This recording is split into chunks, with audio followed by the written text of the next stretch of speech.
I'm Rihanna, and welcome back to Fresh Off the Broke. Fresh Off the Broke is about personal experiences growing up Asian American in a predominantly white community, Asian media, and Asian pop culture in general. Race has always been a sensitive topic. Every day there are debates over race. With our podcast, we intend to shed light on the experiences of first-generation Asian immigrants, not put them on a pedestal. We understand that race isn't everything, but there should be an acknowledgement of people of color, the knowledge gap, and the racial divide that will ideally be broken. Now that that's out of the way, let's get into the episode. Today's topic is skin lightening. So, Rihanna, what do we mean by skin lightening? So skin lightening is the practice of lightening one's skin. Pretty self-explanatory, but it's in people use different products, whether that be creams or drips, stuff like that. So why do people do this?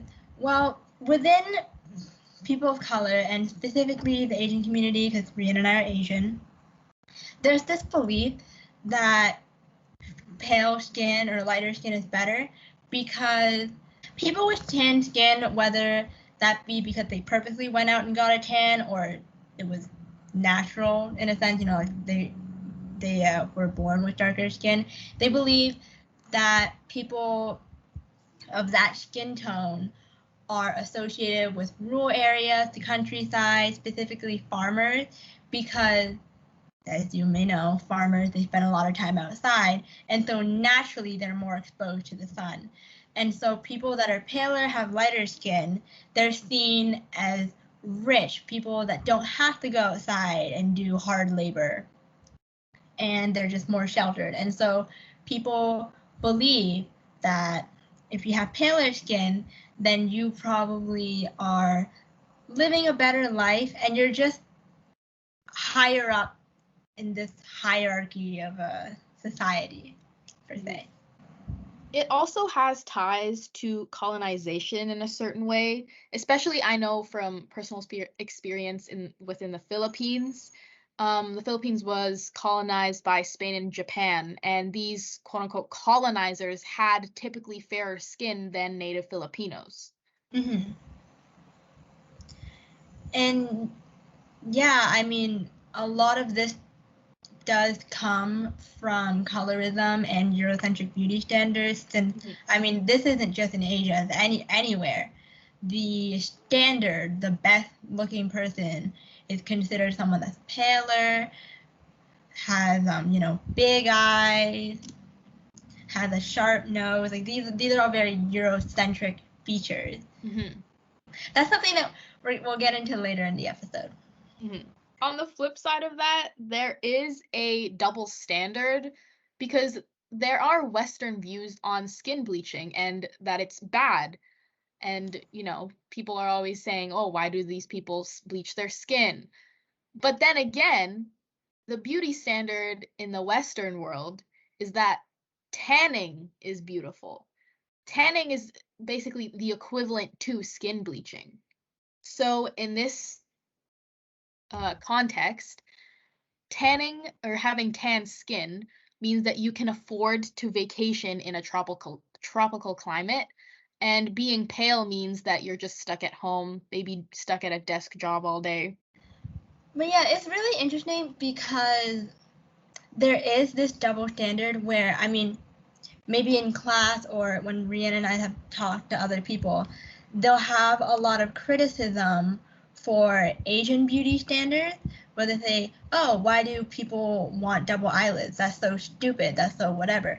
And we're of course not saying that the standard or the belief that pale skin is better is a good standard. We don't believe in that. The thing is, it's important that if you're gonna criticize this one thing, that you also look at yourself or you look at the system you're in as well. Because in the Western world, tanning is seen as the equivalent of, like Rihanna said, skin lightening and making your skin paler. For example, in Asia, if someone had pale skin, had very light skin, they would get a lot of compliments. And here in the Western world, if someone tans, people think that that's very attractive, that looks really good. And I mean, I've heard some people say that a benefit to tanning is that it makes you look thinner. because I guess it accentuates the contours of your face and body. And so it's important that we examine both critically. You can't just say one is good and one is bad. You could maybe, if you really wanted to get into the nitty-gritty, you could say that one is potentially more harmful than the other, or like one is blah blah blah and one is blah blah. But that's not really the point. Something being slightly less bad than something else doesn't necessarily make it good. And the thing is, there's harm that comes with tanning and tanning addiction, just as people that lighten their skin all the time and they're addicted to that. For example, according to a JAMA dermatology study, out of 63 women diagnosed with melanoma, which is a type of skin cancer, before the age of 30, 97%, which is 61, had used tanning beds, which is pretty crazy if you think about it. Only 2 of them hadn't. And then another fact is that women who tan or have tan indoors are 6 times more likely to be diagnosed with melanoma in their 20s than those who have never tanned indoors. And when they say indoors, they basically mean using a tanning bed or just using a artificial way of tanning. Yeah, not like going to the beach. Yeah, it always feels kind of weird because, like I said earlier, we're not supporting either of the two. It just feels odd that one is more critical or chooses to just not look at one of them, choose to turn a blind eye. Because I have mentioned to someone, in a conversation about something like this, that these two are essentially the same thing. And I don't know if I want to say they were uncomfortable, but it seemed like they didn't really want to think about that. And I mean, I'm not going to force anyone to agree with me because that would be, a less productive way of having a conversation about a serious topic. But I could tell after I said that, and I didn't say it in an aggressive way, but after I said that, they were just like, oh, I guess. But like, I don't really want to talk about this anymore. And I was like, okay. I mean, they didn't say that, but that's just the energy that I got from them. Yeah, I mean, I remember some guy posted about a video, which I will actually talk about later. And he was saying, oh, this is crazy that people do this. Why are Asian girls doing this? And then I replied to him saying, like, I'm from the country that this video is about, and I've actually done some of the things that the girls in the video have done. And he didn't even reply to me. Like, he was just like, he left me on red. That was it. Which is weird because we normally have conversations about things like this. So I was like, oh, I guess either he just R-bombed me or he really just doesn't want to talk about it because I just proved to him how like normal it was. Do you think maybe he thought that you were mad at him and he didn't want to respond because he just wanted to start a fight or something? The way I responded, I don't know the relationship. The way I responded was literally, oh, I do this, LOL. So, I don't know, maybe I came across, because of the context, it was a little weird, but interesting. Weird. I guess we'll never know. The video that I was talking about, it's going to be in the description, and I highly recommend you watch it. It's about skin lightening culture specific to the Philippines, because the Philippines actually has like one of the highest rates of skin bleaching in the world. And if you watch the video, they do a little like undercover investigation on illegal skin lightening creams. And they find that one of the creams has 42,000 times over the legal limit of mercury that should be allowed in products. That's crazy. 42,000 times. That's like, and there's a whole culture of smuggling in these lightening creams, very accessible. So there's a huge concern with that. Where are they smuggling them from or to? In the video, they just say things like, "Oh, they're being shipped from overseas." Like they have a whole shot of a boat coming in. They didn't sell them out. Yeah, but sorry. Yeah. Do you think that person thought that you were saying that you've used that cream before? The one that was 42. I don't think so, because again, there was like more context to the or I guess the one-liners that we were saying to each other, because he was talking about specifically papaya soap. Right. Yeah. So maybe he thinks papaya soap has mercury in it. I don't know. It doesn't, by the way. I think it's interesting that the Philippines has one of the highest rates, or is considered one of the top hotspots, because I don't know, it wouldn't be my first guess. Yeah. What has your experience been like in the Philippines? Like, do you see a lot of advertisement for it, or do you see just, is it in your face in a sense ever in the media or like on billboard? I would say yes. So first of all, you know how here, like in Western countries, you can get certain products, like they sell basically like the best sellers of products in other countries. You know what I mean? Right. So you mean, for example, a makeup store that just sells a combination of other brands? More of like, I'll just explain it in context to the Philippines. Like if I went to a Filipino store, just like a place that sold like food and certain different like products, maybe like shampoo, soap, random things. There's always going to be a bar of papaya soap. Always. Right. It's one of those like staple things that people want to have easily accessible to them in Western countries. And in the Philippines, in the Philippines, in malls, you could go to like maybe like a hair salon. You know how they have hair salons at the mall sometimes, or like a nail salon. They have, I guess you could call them salons for getting a skin lightening drip. So by that I mean kind of like an IV. One of the most popular ones is called a Cinderella drip, where they insert it into your bloodstream. I don't know. It's like an IV, and after 2 or 3 usages, you have noticeable like lighter skin.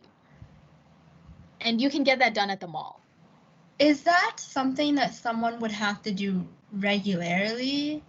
Kind of like, you know how people, they go to tanning salons. I'm not familiar with the frequency that people go. Maybe it's every month or I don't know how long tans last. But how long would that last? Would someone have to go a lot, or is it more of a once a year or maybe few time thing? I'm actually not sure, because it's one of those things where you can get it done at the mall or at like a clinic or whatever, and they say, oh, you can see results after 2 to 3 sessions, but you can also get it ordered to your house and do it at home by yourself. So it must be like it lightens your skin, definitely, but then maybe just because of the sun you get darker naturally. So then after that, but I'm not sure how long it would take or how it even works in the first place. I'm not sure. That's interesting. And papaya soap, what exactly is it? Like, is it made of papaya? Is that why they call it papaya soap? Like, why do they call it papaya soap? I'm pretty sure papaya has these certain, like, I'm not sure if it's like enzymes. It has something in it that I guess is like a natural way to lighten skin. Mm-hmm. It's like lemon, like lemon, like Right. kind of acidic type thing. Mm-hmm. I think it's like the same like idea as that, Okay. but papaya is like it's your stereotypical orange bar of soap that is used, and I guess people don't really call it skin lightening soap as much as they just refer to it as papaya soap. Do you think there's a reason why they do that? I don't think so. I think it's just one of those things that it's like, oh, everyone knows what papaya soap is for, so Mm-hmm. it's easier to say papaya than to say skin lightening cream or soap. Right. Yeah. Yeah, but as I said earlier, it's heavily influenced by colonization due to Spain and Japan. And, it's not really about wanting to look like a white person or like white. It's about what the skin tone can do for you, like what it says about your class. It might even give you better opportunities like jobs, because people will see your light skin and say, oh, this person can afford to do this, so Right. maybe they're more like well equipped for this job or certain things like that. Mm-hmm. I've heard that, and I've seen / experienced that in China. Although I'm only gonna speak for China because I've never lived in the Philippines or anything. But for Chinese people, the idea or the motivation of making your skin lighter or altering your appearance in these ways is to appear more European, because they don't always say this when they compliment people. Like I said, when people have pale skin, they say, oh wow, you're so pale, you're so pretty. But the thing is, another thing that's used as a compliment is saying that someone looks foreign or they look European specifically. Oh. And so, I mean, for example, someone that's pale, maybe tall, has a large eye, they would probably be subject to at least a few compliments telling them that they got the European look. I would say I guess that's also part of it, because in the Philippines there's this whole thing, like a joke that's kind of not a joke, that if you take a white guy or like your white husband, people are going to want to take pictures with him because look, it's a white guy. You don't see that every day. Mm-hmm. It's like that in China as well, and not just China, but I'm just saying China because of what happened. There are people or just companies in general that would be very willing to hire a white person even if they were less qualified, because it makes the company look good. It makes them look international. And I mean, in the most, I can't really sugarcoat this in any way, and I'm not going to, but it's just glorifying or worshiping white people. Oh yeah. It's similar to how, for example, English classes in Asia, they would rather hire a white person that's less qualified than, say, an Asian person, because it doesn't look as if they know as much English. They would rather it be a white, for example, and there are people that can attest to this. You can find videos where maybe the person that's teaching English could be a French person, and they might not be as good at English, and they're more likely to be hired than, say, a Chinese person that's fluent in English, because they don't look the part. Yeah.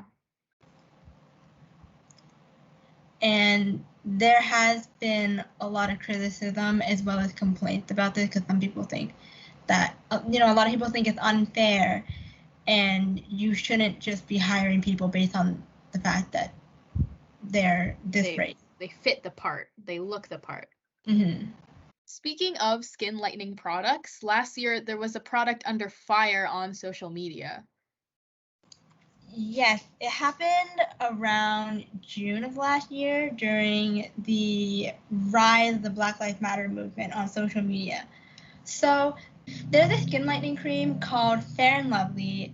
It's very popular in India, and even before June of last year, a lot of people had been criticizing it because it, like many skin lightening products or skin darkening products, reinforces a unhealthy beauty standard, especially with the ads. I mean, you see the before and after, and it's like, oh, look how dark this person used to be, and like, look how nice and light they are. And of course, this isn't just exclusive to India. In China and all these other places, there are so many of these products and billboards where they show someone that used to be dark, or maybe they even edited them to look darker than they naturally are to accentuate or exaggerate the effects of the product.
anything wrong with encouraging or saying, oh, hey, we have this thing that can help you even out your skin tone. If they do it without saying that uneven skin, or however you may put it, is bad, then that would be a lot better. Mm-hmm. I don't know. It's just the execution of it, you have to be very careful, because there are a lot of things that are very quote-unquote normal, and I don't mean normalized, I just mean normal, and there isn't anything wrong with doing it. However, if you start assigning values to it, or you start assigning, oh, if you look this way, then you're considered a better person, Yeah. then that gets a bit out of hand.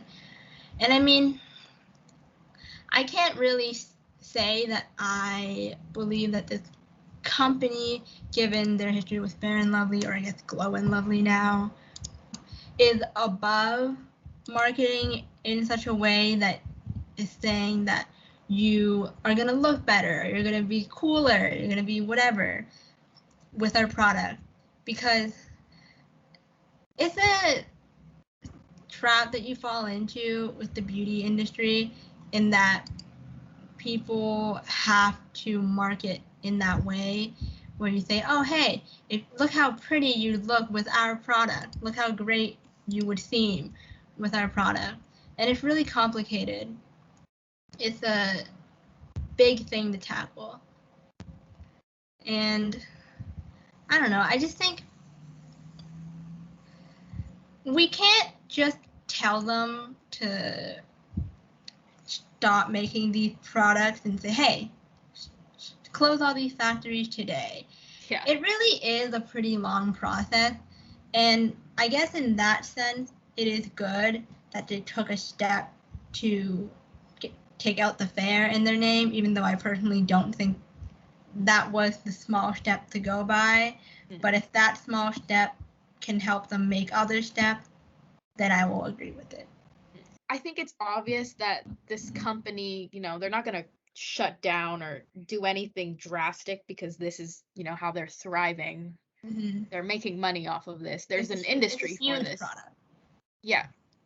But I think it's still good that people brought attention to it, because now other people are going to think, hey, maybe skin lightening isn't the route to go. Maybe this isn't what I should be doing. Mm-hmm. Maybe that this beauty standard is growing outdated. That would be nice. Yeah. And I mean, the later generations have been a lot more vocal or self-aware in a sense about it. Mm-hmm. And so that's good.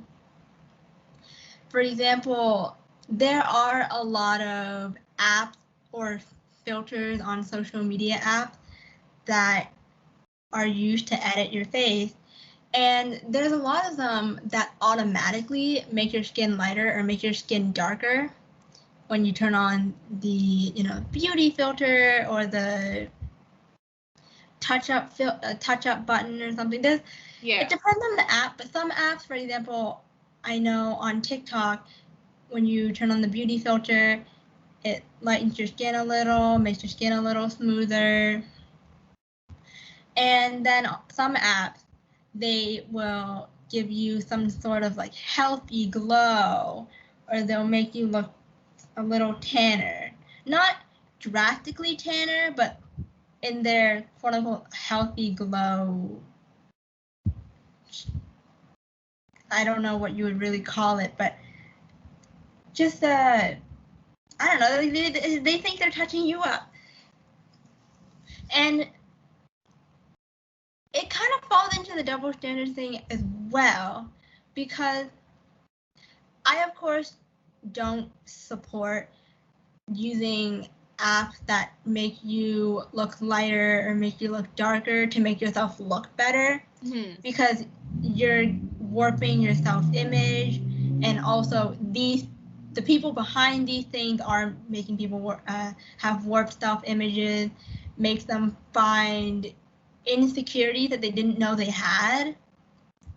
And I've seen that statement a lot. I've seen a lot of people say, this new filter or this thing made me realize that I don't like my nose, or it made me realize that I didn't like it. I didn't know this was a problem. Yeah. That I had. And it really sucks because going back to what we said about products, it's really frustrating because the idea of business is that, and I've heard this a lot, they say, instead of looking for an audience for your product, you're in a sense making a product for your audience. Like, find a problem that exists already, or make a problem more known, and then show them your solution to it. And so, for example, when you have trends, and I haven't really seen many lately. There are some on TikTok, but I remember in the past there would be these trends where people would try to wrap their arm around their torso. Oh God. To see if they could get their hand all the way around. Yeah. And then this, the one I'm about to bring up, it was popular in China. It was called the A4 challenge, A4 paper. And basically you're trying to see if you could hide your waist, or basically just your torso, behind the paper. And things like that. Obviously there's in the beauty standards that someone should be thin or someone should look this way. But sometimes these challenges can bring out a lot of things people didn't realize they had problems with themselves. And when you have filters that randomly add some feature or accentuate some feature or change, a feature that you don't usually think about, it causes a lot of problems because, I mean, many people, especially young people, they are very insecure about a lot of things. And I mean, especially if you're going through puberty, you're confused about a lot of things, and you're still growing into yourself. Yeah. And so when you have all these trends and all these filters and all these things, for lack of better words, that are screaming at you, hey, what if your collarbone looked this way? Or hey, can you do this challenge with your wrist? Is your wrist small enough to do this? Someone could say, wrist? I guess I do have a really big wrist. I didn't know that was something I didn't like, or I didn't know that was something that was bad or whatever. And it just creates a lot of problems in people's heads, and it helps other people make money. And going back to what I said about TikTok, I've seen some people, especially white people, they will use these filters, and I'm not saying they're bad just for using the filter. What they do is that they click on this filter. For example, there was this really popular one called the glow filter, and another one called faux freckles. And both of these were basically makeup filters. They also change your eye color. The faux freckles one, it sounds like it just gives you freckles, but it's also just another makeup filter that happens to also have freckles. And I saw a lot of people using this filter and saying, oh, this is just what I look like. Or, oh, when you look like this filter, did it do it? It doesn't do anything. Or some people, they try to say, but you can just look this way with makeup. But that's not true, because there are a lot of people of color that use this filter, and they said, and you can see very noticeably that their face was slightly slimmer, their jaw changed a little bit, their nose changed. And there was this white girl that was using this filter, and she noticed that her nose was too big for the filter. Like, if she turned slightly to the side, you can see that part of the filter is coming off of her face. Oh. And so there's clearly something going on there. And I think it's a problem for people to say, oh, I just look this way, or I just look whatever. Because, okay, then congrats to you for, I guess, fitting the beauty standard. And it's not, I mean, they didn't ask to be born to look some type of way, obviously. I just think it's not the greatest thing to be gloating about or saying, especially if they don't know what they're doing, or I don't know, it's a kind of a naive or just ignorant way to go about things. It's kind of as if, I don't know, you are at a resort or you're on a yacht. Say you own a yacht and you're on social media and you say, why doesn't everyone own a yacht? Just say, and you just put that out there. Well, Incredibly. obviously there's lots of reasons why people don't own a yacht. You're just very rich and very privileged. And so people say, oh, this is just what I look like. Or this annoyed that the filter didn't do anything. I mean, what do you want people to say? I'm not really sure what. And in their comment section, there are a lot of people that say, wow, you're so pretty. I'm so jealous. I wish I looked like the glow filter. I wish I looked like this filter. Mm-hmm. And also, it makes me feel as if they're fishing for that type of comment. Oh, yeah. And, I mean, the whole point of filters, aside from artistic ones, is to make you look a quote-unquote certain way or make you look better. Different. Yeah. I mean, I've seen a lot of filters that even say no makeup or natural, but it's not natural because it's the filter. Yeah. I've browsed on Instagram because it sounds a little weird. I was doing research for this. And there are filters. There's a ton of them. No makeup look, natural, healthy glow, clear skin. Yeah. Things like that. And it just reinforces the idea that you have to look this one way. Yeah. And it sucks that people on social media feel as though when they're taking a picture or after they're taking a picture, they have to look a certain way before they post it. Mm-hmm. For example, I don't know, maybe you could be recording a video on your story, and then you feel like you have to put a filter on it instead of just taking a picture of yourself. Yeah. And that's not really something that we can criticize or yell at the consumers or the people that are, in a way, victim to this, because they were conditioned to think this way. And I mean, you could also say the people behind it were conditioned to think this way, although it's not really the same because they're exploiting it to make money. Yeah. But it just sucks. I wish, and I know it was a bit of a meme at one point, but it would be nice if we could make social media a bit more casual, or just people were able to be less uptight about it. People were able to not have to feel like they have to micromanage every part of their social media. And after they take a picture, they have to Facetune it, or they have to do this. And they can't post a picture without making their eyes look a little bigger or making themselves look a little taller, you know? Yeah. I also think it's important to talk about how a lot of these like white people doing the whole like joke about, oh, I already look like this filter. A lot of them are in, I guess you could call them Asian fandoms, whether that be something like K-pop or anime. And they would do these trends that are created in Asia just to say, oh, like, why do you guys want to be so pale?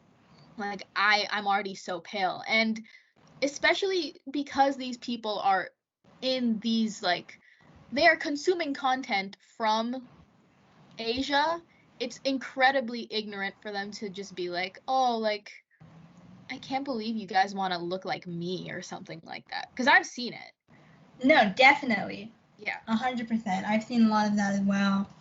And on the other side of that, you know, I've talked about tan filters and whatnot. There are a lot of filters that are borrowing traits from people of color. For example, yeah. the ones that make your lips look bigger. Oh, yeah. Like we said when we were discussing double standards, in the Western world, lately, being tan has been very trendy. And another thing that's been trendy, and I'm using the word trendy for a specific reason, people have been wanting to look more mixed, or they want to look quote unquote light skin, and they really want to strive for these black features. And there's a lot wrong with that because these are traits that people were bullied for in the past. Black people were bullied for in the past. And now you want to look that way because it's trendy. Yeah. And you could argue, what's wrong with wanting to have big lips? It's not like only black people or only this group has large lips naturally. Okay, but you can't just look at things that surface level. Yeah. I mean, you can, but it's not exactly the way to go about it. Yeah. Because for me, I have also seen these filters and tried them, and they make me look very weird, to put it, because I already have some of these features. And so, for example, when I put them on, I look very morphed, rather than when some of these people, they say, oh, look at me, this glow filter or this skin lightening filter, whatever. I just look this way naturally. Why are people using this filter? Ha ha ha. This filter makes me look so pale. I'm already so pale. And, you can't just say, why do people want to use a skin lightening filter? And then every post or every story you post, you're using a filter that gives you foxy eyes or that gives you large lips. Obviously, these aren't necessarily exclusively traits that belong to this group, but you can't ignore the fact that this group has it, quote unquote, more naturally. Because, and I mean, there's a lot of people, I've heard people say that they wish they were mixed, that they wish they looked mixed, because they think they would seem more exotic. Yeah. And there's that word, exotic, the word we love to use. And you're using these ethnic groups and their traits as trend. And the thing is, there are some people that argue that, what do you mean? It's not bad. We're uplifting, or we're speaking of this trait, for example, big lip, positively. Well, it's not like you were speaking of the people with big lip positively before. Yeah. A lot of these people got bullied. Yeah, it doesn't undo the years of like bullying, literally. Just like telling people that, oh, you're ugly because of a trait that you were naturally born with. And then all of a sudden, now that it's cool to have those traits, like it shouldn't work that way. Like, you shouldn't be bullying me for small eyes when I was a kid.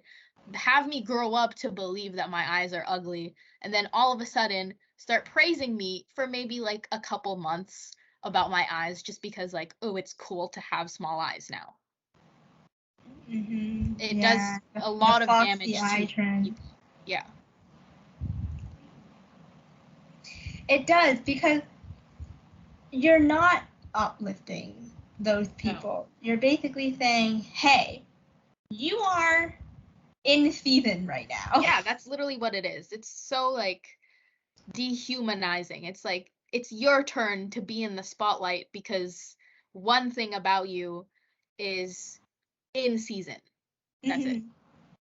That's a huge difference. And I don't know. Some of these people probably are aware and they just don't care. Oh, but yeah. I wish people were a bit more empathetic. Let's put it that way. Because I guess they were so used to being the standard that they don't really see it as anything. Yeah. But They then think it's a compliment. when they see more of the quote-unquote extreme, they'll say, oh, why do you want to do that? Like, what do you mean? Why do you want to do that? Yeah. We're not saying that these things are good, but you can't just you have to look at yourself, you know? Yeah. If you're constantly tanning because you think it makes you look attractive, you can point out that it's bad that someone is addicted to lightening their skin, but you can't say that one is bad and one is not bad. Yeah. You would have to acknowledge that the two of you are doing the same thing every month. Yeah. Just the opposite. Yeah. We know it's easier said than done, but it's important to remember that the tone of your skin should not, and it does not define your worth. And you should love the body that you were born in. Mm-hmm. And it's beautiful. Yes. Yes. And like Rihanna said, it is super hard because every day you go out and then there's this magazine or billboards that say, you would look better if you were tanner, or you would look better if you were lighter. And it is really hard to block all that out. It is. The two of us struggle with it as well. Mm. And, you know, the comments and stuff. You can say, oh, just ignore them. But it really is easier said than done because you can just say, oh, I don't care. But sometimes they do get to you. And that's very human, very normal. And so we should all just take some time to appreciate ourselves for how we are. And of course, it's not a very easy one-step thing to do. You can't just say, okay, from today onwards, I am going to love the way I look. Mm-hmm. Because we're gonna slip up. Everyone has days where they think, I wish I looked this way, or why do I look like this instead of this? And it's an ongoing process. It's a very long journey. What's important is, and we kind of say this a lot whenever we talk about topics like this, we say to be aware or to be, I guess aware. Just like, you be very self-aware or just critical about the media that you consume and what you expose yourself to. Mm-hmm. For example, and you know, some people may agree or disagree with this. I don't do this personally, but if you feel like it may help you, you can block certain websites or certain accounts on social media so that you're not as exposed to these things. Mm-hmm. If you feel that's necessary, fully blocking this thing or this person or whatever it is that's feeding all this negative messaging to you, if that is what you need just to shut it all out, then do it, because it's better to not have it than to have it. And like always, thank you so much for tuning in today. Feel free to leave a comment about your experience, about the type of media that you might have been exposed to, your thoughts on some of the things we discussed, for example, filters. Maybe you watched the video that Rihanna talked about and you found some interesting things that you want to share with us. Maybe share about how you relate or don't relate to the video. And let us know if this episode changed your perspective on these things. If you guys like this episode and want to stay connected with us, check out our website in the description. It contains links to our streaming platform. It contains... Wait, let me mute myself. I'm redoing that. Cut. If you guys like this episode and want to stay connected with us, check out our website in the description. It contains links to our streaming platforms such as Spotify, Anchor, Apple Podcasts, and more. Follow us for more behind-the-scenes content, announcements, and other random things we decide to put on there.